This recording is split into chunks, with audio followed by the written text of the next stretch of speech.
So as we were introduced, it's a two Ians. There's only one here at the moment, the other one's over there. He will come up being my trusty person to entertain you shortly. I have Anne, who will be doing the prize draw with us, also in this session, so don't go to sleep.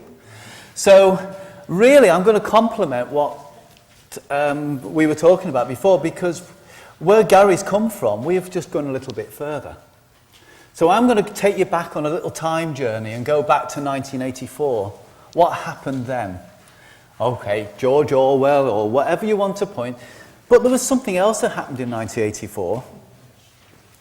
Really, online teaching began to become partly the mainstream. And it's sort of, that was not undertaken in 1984, but interesting enough, for someone who mentioned about copyright, the way I put this presentation together, just like Gary in the way he does things, I use something called Hakudeck. And you put together visual presentations. It's on an iPad, it's on a PC, and you can search for I can put in a word like online teaching, and it throws a load of images which are free copyright clearance to put in PowerPoints all this way. And it's a really simple way to put together very visual presentations. So that's exactly what I'm using today. And yes, we still do this. And we know there's a lot of resistance, but again, it's still there. But more importantly, PowerPoint, the concept, was first introduced in 1984. 30 years ago, we're still using the same approach. Interesting enough, on the bottom, it said the first one was actually in 1987, but I'd mentioned that the concept was introduced. And you think, well, have we moved on a little bit since then? And we have, but we haven't moved fast enough. You said yourself, people in schools aren't moving fast enough. We're on the vanguard of education that's changing so rapidly, as we are now in the sense of like music, images, and everything else has changed in the last 10 years. Education's going through exactly the same model at this moment in time. And it's going to change. It's being steered between Australia and the States, and in Europe, it's stagnant. It's not moving fast enough. Well, that's the way I perceive it, but we will see. But in 1993, for instance, PDFs came on board. And they came out, when they first came out, people could create PDFs, that was great, but it was so expensive, if anyone remembers that far back, to create a PDF. It was a very expensive process. PDFs we still use today. They're still very useful, but they're still a little bit sort of, I would say, a PDF, we have to download it, we have to look at it, and hopefully everything works, but it's not that they're not normally that mobile friendly. So I then say, where can PowerPoint take you? And I'm going to introduce these elements. Now, I haven't got long. Now, anyone that you had a notice about downloading Nearpod or opening up Nearpod or something, just get ready, because I'm going to demonstrate that in a minute. That's when I'll trust and get some. So the idea is to talk about Nearpod, iSpring, SoftChalk, and then talk about the learning management system. And just for a bit of entertainment, does anyone know what that's for? Drawing curves. Could be. Could be a hat. You can make antennae. It's actually an eraser, if you didn't guess. So full prize for anyone who got those. They were donated partly with SoftChalk, but I just thought it's been a good guessing game when they arrived through the post to me. The other one that came through is a little cable tie. And that one, if you don't know, is for your headphones. To tie up your headphones to stop them wrapping all over the place. So a bit of light entertainment. And we'll move on. Nearpod. Hands up if you've heard of Nearpod. That's a good proportion. They are one of these companies that has only been out for 2 years. They are having a mammoth impact, particularly in the lower education in schools across America and beginning to get adopted into the UK.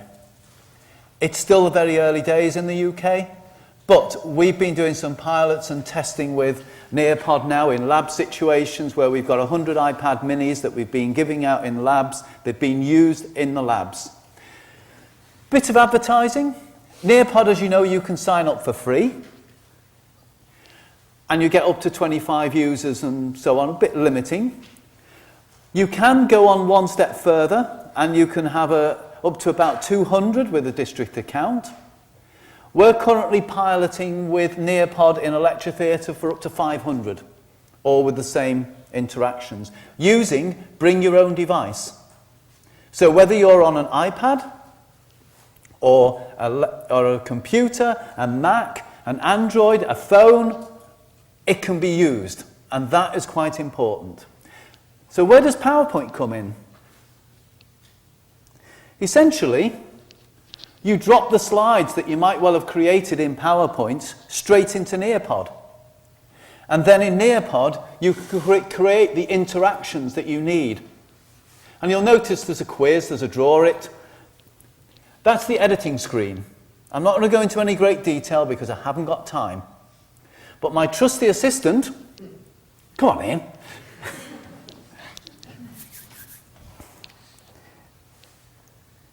is going to join in, and we're going to swap over. And there's Nearpods on the... No, it's not touchscreen. All right. You have to use go to the browser. How low tech? No, it's low tech, I'm afraid. Just there it is. It should be loading in a minute on the next one. Oh no. Or just go into Nearpod. Just on Nearpod. Yeah. Right.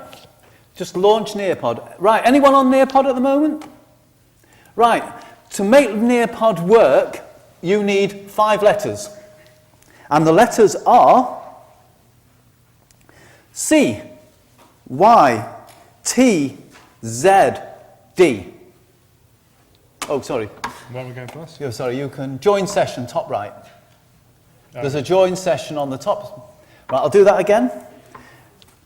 He's not used it before. No, complete novice. Right. We rehearsed this earlier. As you can tell. C, Y, T, Z, D. And OK. And it loads Nearpod. And it's going to be on Turtles. I like something that we can engage with. This is actually a student project that was run this year, for the Science Week last week. So I'm using her presentation that she's developed and done for the kids actually in the museum last week in Nearpod. So it's a real situation. So I'm going to go through some of it. I'm not going to go through the whole lot, but we'll go through some of it. And guess what? The first thing you need to do, you're going to have to put a name in. Because I want to know who you are. Go on in. You've done that. Do I need an ID? You can, well, the point is from you, you might want to put a student ID number in or something that way. That's up to you, but I'm not going to ask my trusty assistant. I know who he is. And on my screen, which I'm not showing you, because you're doing it as a student, when people log in, I get to know everyone who's logged in. And I know someone in the audience who's used Nearpod before. Thomas over there. I'm not asking you to participate, but I'm sure you're on there, you know how it's done, so we can move on. So when you've done it, you say thank you. Doesn't matter if you're not following it as we go along, because we haven't got long. We have some learning objectives. But the good thing about it, I'm controlling your screen. Students can't do anything else once you're doing it. So we're going to say, you know, how do we breathe? Why do we need to breathe? And we take oxygen, blah, blah, you know, this is all fairly basic. The important bit, I want you to draw how the air gets into the lungs. Go on, come on, assistant. Okay. Am I grabbing this or drawing it or what? You draw. Right. Oxygen. Oh, can't draw well, but you can get round, keep on going round. So I want everyone to draw. We haven't got long. We don't need to be works of art. Look at that. So, Andy Hall's drawn something quite nicely. This has not been rehearsed. I'm going to share Andy's back to... That's what Andy drew just now. Is that your work, sir? Yes. There you go. That's blowing. Isn't it? Hey? It's breathing. No, sorry. You got, That's breathing out, that's right. And I can share everyone's. Jane Marshall, no, I'm just... That's pretty good, it's pretty good. But you can understand where we're going with this. The good thing about I'm sharing back, I'm interacting with the audience, I'm gathering data from the student. I'm also keeping all those records, those are all stored.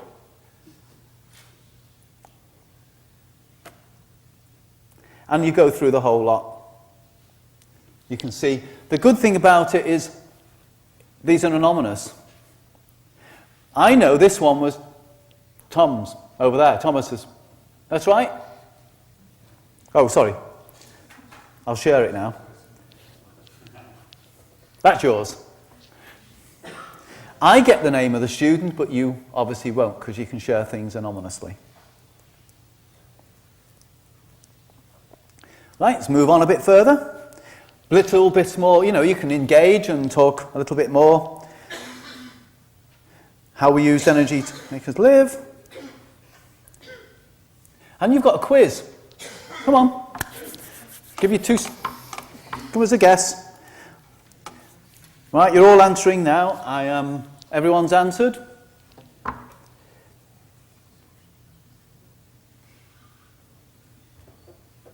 I've just shared the results back to the whole class. And if my trusty assistant looks at my answers, and you can see it, if you pull it up, you will see your response compared to the rest of the audience.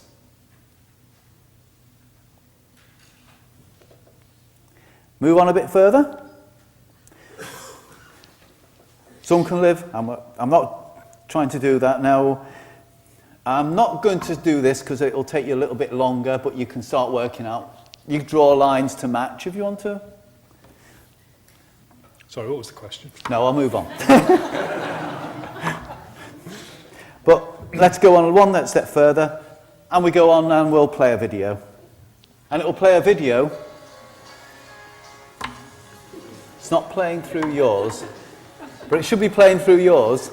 Yeah? And we can play videos through it as well. I'm going to stop at Nearpod there, because it gives you it's a real snapshot of where we're going with it and so on. And obviously this is also the pre-runner for the webinar style, which is happening in May, where they're going to present from the States to us, or to yourselves in a webinar style on Nearpod with a lot more detail than I'm giving you. So, I shall now thank you for my trusty assistant. Perfectly all right. Am I exiting this? You're going to exit. Okay. And I'll go back to where I was. And this is where it's raffle time. Come on, Anne. Let's be having you. Anne's got the raffle tickets. Now, Nearpod have been very generous and have given us 2 gold licenses. So we've got 2 tickets. Number 7. Number 7. Right, so we've got number 7. Can you make sure you give your name to Anne? We got another one. Number 75. And number 75. That's fine, that's great. So, can you get their names? And we'll sort out all the prizes later. I said it'll be amusing.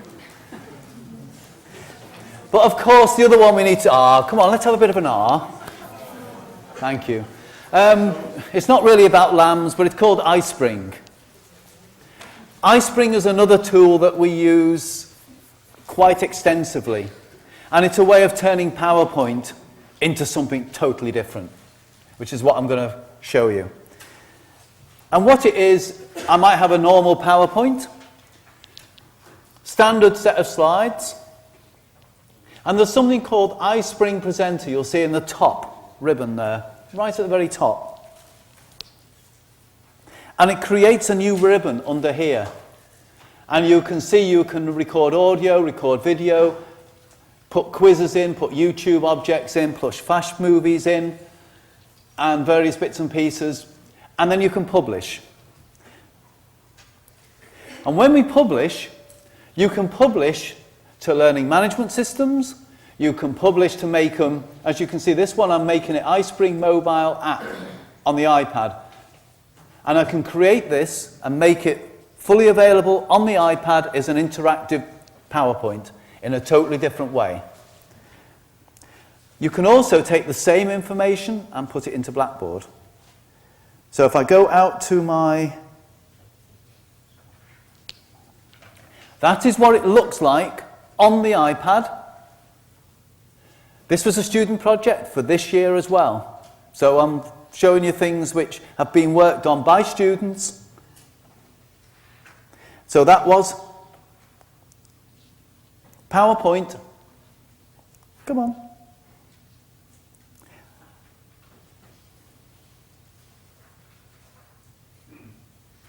Don't like the deadly silence. Let's go back again.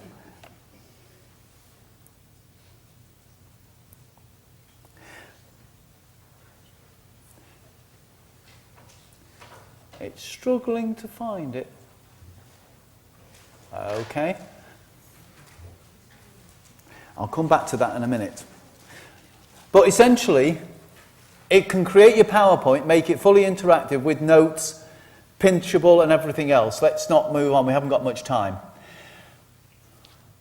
iSpring is wonderful. If you know how to use PowerPoint, you can transform your PowerPoint into so many different incarnations. I haven't got time to go through it all this session. It's an introduction.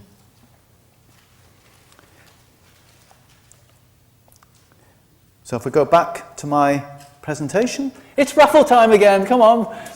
We've got, I said it, you can do it from over there. Got Ian and Anne. I only have one license for iSpring Presenter 7. License is worth about $499. It's not a cheap license, but they're very friendly if you talk to them nicely. So we have a lucky winner of? Number 10.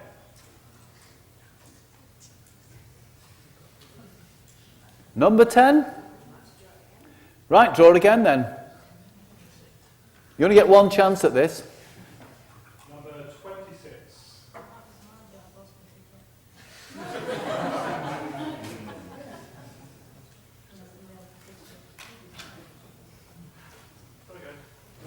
Have you got one?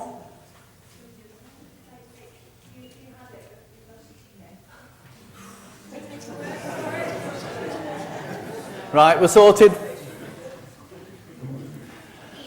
can I just say that your iSpring webinar on the 1st of July, 1st of June? Yes, I've forgotten about that.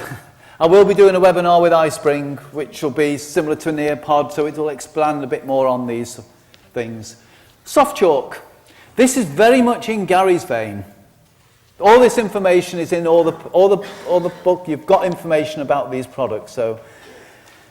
But soft chalk is virtually a learning management system, and I use it routinely for lots of different things. So I'm going to give you a very quick demo of soft chalk.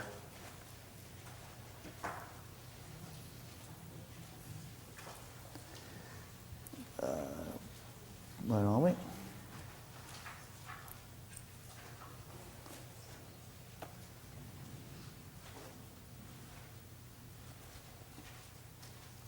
Right, so when you go into SoftChalk Cloud, there's a SoftChalk desktop product, and there's and that just loads on your desktop and everything else. There's another one which is called SoftChalk Cloud, which gives you cloud space to deliver your content. So what we've got at the moment, you can see this ribbon at the top. This is the SoftChalk Cloud. You've got my content, my lessons and courses. I can create polls, ratings, make it freely available to the world. And I can create content straight from the same thing. It downloads a Java applet, which means you can create. It shows you a preview, as you can see at the moment, and it so happens to be on copyright, which is I've used this to create from PowerPoint a talk that was done by our library staff and turned it into soft chalk so that it looks slightly differently. And I'm then going to launch it in a new window, which was that one. So I took the slide, put the text in the slide. You can put windows and bits of extra information in the right. It's a complete navigation system, and it's the easiest software that you'll ever find for creating content. It is so simple to use. We also bolted in something called ReadSpeaker.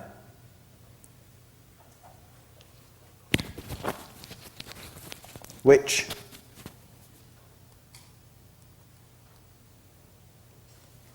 should work. Copyright Guide Introduction. Teaching and learning team at the main library run the Copyright Guidance Service. You can There just is a about hear support that, can't website you? Which is located on the main library website. That will skim anything off the soft chalk area, read it out to you, even allow the students to download an MP3 of the same content. Really simple podcasts with no effort. It's a separate license to soft chalk, but it's very, very handy to reinforce the learning. And I think that's what I was trying to get to. So, as we're moving on quite rapidly, I said I haven't got much time, but there's snippets of information to try to get over and thought processes. We go back to soft chalk, and it's raffle time again. So, oh, it's great fun. Keeps them on the toes, you see. I had to have my Truly assistants. There are 2 raffle prizes for Soft Chalk Cloud, and I'm going to give you a 4-month license for using it for free. It expires at the end of July. But we have number 78. 78, that's fine. And 56.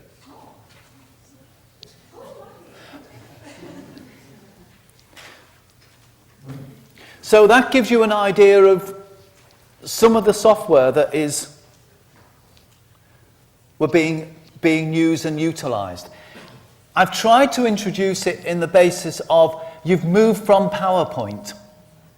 You all know how to use PowerPoint. Can you do something else? And a lot of these tools that I'm demonstrating, you can take the raw PowerPoints and convert them into something a lot more usable. Thing about Soft Chalk Cloud, you can allow people to download, you can allow people to comment. It becomes virtually like a whole learning environment in itself, but equally, it allows people to make comments and do starring, you can do polls. It is a variety of things that we can do. How does it all relate with Blackboard? It's going straight back to where Gary says and everyone, Blackboard is our way we bring our resources together. Blackboard is not a creative tool, but Blackboard is the portal essentially where students will find everything. So you bring people through Blackboard, and if you take them out to another resource, then that is great. The key is to make sure you reduce the number of clicks so you don't have too many clicks. The idea of going to, say, to a soft chalk module, you go out to a soft chalk module and it's completely contained. We can do quizzes, crosswords, embed widgets. There's a lot of extra things in there, far too many to mention in this session. But I'd wanted to introduce it to you as the way that we should be starting to make that change. And then I've been told, it's not on the speech, another 2 raffle tickets for these books. They didn't know about this one, I was only told at the end. So we have 2 books on the raffle, and we have numbers 71. 35. There's your book. And 1. 17. There we go. That's fine. Right, so I will stop there because it's very tight. But as I say, we've got some up-and-coming webinars. And there is leaflets in all the various bits and pieces we've given you, so there's a bit more background reading. I can endorse that the products I've mentioned are the products we use. So I thank you, and I thank my trusty assistants for the raffle. Okay, thank you very much.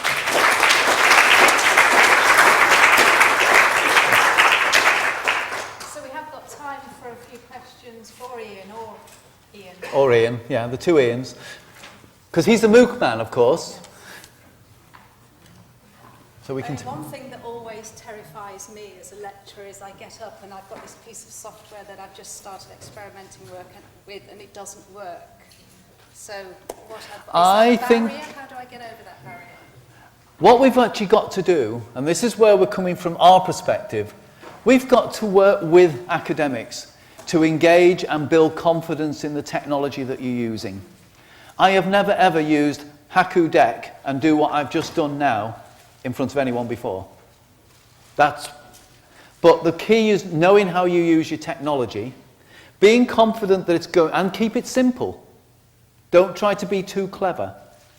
So I would really say we've got to build confidence with staff, and as you probably know, if you know me here, I work very closely with all staff here to really build that confidence. You have a bad experience with any technology, you'll never use it again. What you've got to do is find out what's happening, find out what's gone wrong, and how do you fix it. I've been using Nearpod on some interactive tutorials this semester, and they've worked really, really well. They love it, but there was one time where it was out of our control of what the Wi-Fi was down. Right, okay. So my advice would be, luckily I had the PowerPoint version with the interactive settings within PowerPoint, so I'd say always have a backup plan. Oh, absolutely. We've been running the mobile project this year using Nearpod and other softwares, and we've not taken any chances on the Wi-Fi. We've actually come into the rooms. If we know there's any dodgy bits on the Wi-Fi, we've got an Apple AirPort which we've put in to the lectern or whatever, and we use our own Wi-Fi to make sure it all works. But you're quite right, we're dealing with wireless technologies, but likewise, we've got to address the fact that wireless is with us. We can't say, oh, it didn't work, it will never work. We know it will work, and we've got to build confidence to go to the next level. And you're quite right. Nearpod also has a wonderful other tool that's happening very shortly, or it's happening now. It's called Homework. So I'm going to send the turtle presentation to you all as homework. And you'll be able to put in that 5 letters, and you've got 7 days to do your homework in, and I know what you've done. So you can use it a form of flipping the classroom. It only is at the moment on a 7-day, but as from the next month, they're going to be able to enable you to put how long you want to set that homework for, and it automatically mark it as well. So that's all coming. Yeah, can we link the Nearpod to a smartboard or a tablet, a writing tablet? The Nearpod, so that we could just write on it. Absolutely. Nearpod is across the platform. PC, Mac, iPad, Android. So yes, it will work because your connectivity with a tablet is to do with the device that it's connected to. No, the creator, I'm writing on the board and the kids can see what I'm writing. You would not use that. Nearpod would not be used for that. That's a different type of application, I would suggest. And there's a few more that I've got which I could show you, which will do more than adequately meet what you need. And I think... What are the bandwidth requirements for Nearpod? Could a single Wi-Fi access point in a class room hold, say, 200 or 300 students? Could it... We hope it can. Now, it depends on how good that connection is, and also depends on what you're running on Nearpod. You saw some video. What you can do with the students, which is what we would normally do in a classroom situation, I'd start the class by saying, right, can you please start downloading the presentation? The 5 letters. Let them stop while you're doing the introduction before you go into the session. Once the presentation is loaded, it then will work pretty well with a good number. Pushing out a PowerPoint slide simultaneously to 200 or 300 students. If so, what are the bandwidth requirements? Andy, was that you? Yeah, we had in the university last year, because we've been trying to near-pod in classrooms with up to about 60 or 70 students. And it depends on the architecture of the Wi-Fi. So up until last year, there was lots of flood Wi-Fi provision in this university, which meant you could get a connection somewhere, but they weren't designed to get many connections. So as part of work with the Central University, we checked various rooms to make sure you have at least access to 2 or 3 Wi-Fi points, at which point you can get around about 25 people using near-pod per point. But there's lots of variables which might have people below in the classroom, below what the classroom's above. So I think my colleague here actually was, Steve was involved in that as well. So testing is the idea, but also ask about the architecture of the Wi-Fi in the organisation you're in. But we are planning, as I say, we're in a pilot mode this year, trying to see where things fail or not fail. And we have a directory of rooms in the university that we know this doesn't work well in, so we put alternatives in.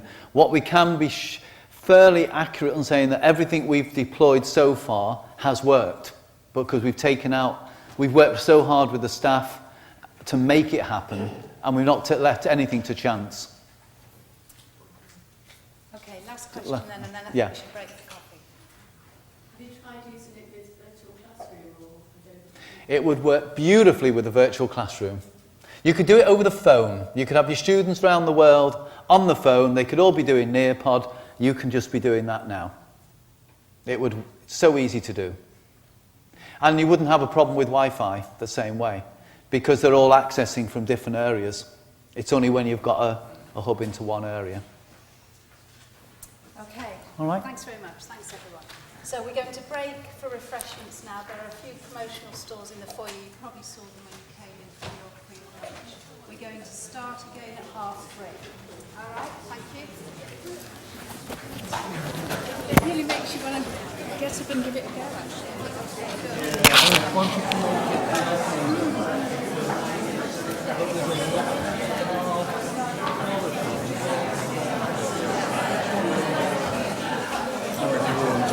It's going to be a bit late.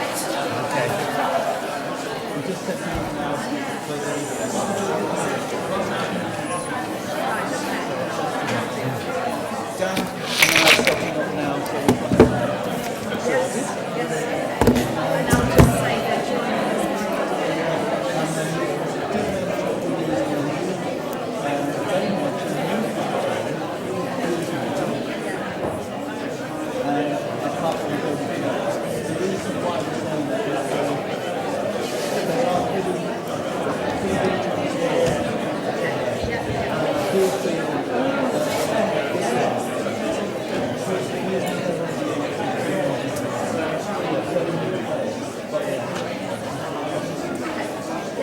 What really Joanne and Paul will introduce before, all you need to say is that these are our colleagues that have been teaching some of our students now for 5 years, 7 years, by different learning. That's all you need to say, and they're all enjoying it. Basically, we're teaching